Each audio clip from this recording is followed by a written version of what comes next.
Mga kaibigan, ako talaga naman, ayan, marami hong mga usapin na naglalabasan na naman at ito'y may kaugnayan sa patuloy pa rin nila na pagtatakip at pagliligaw sa atin. Pinipilit nilang makalimutan natin yung mga tao na dapat ho ay nananagot dito sa ninakaw na flood control fund. Di ba ga? Pilit ho nilang pinagtatakpan ito at pilit nilang inilalayo ito sa katotohanan. Ayan. Ngayon, may bago na naman.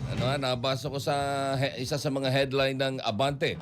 Ang sabi doon Vince Dizon, titistigo laban kay Zaldico. Yan. Ay, tama yun. Tama yun.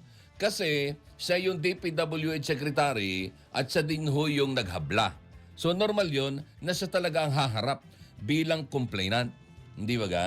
At isasaysay niya sa korte kung sakasakali man ang mga pagkakamali at pagkakasala nitong si Zaldico at ng kanyang SunWest Corporation o yung SunWest Construction, et cetera.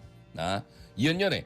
'Di ba? Yun yung purpose noon. At iba pa mga project na ginawa ng kumpanya ng dating kumpanya kasi nag-divest na itong si Zaldico matagal na.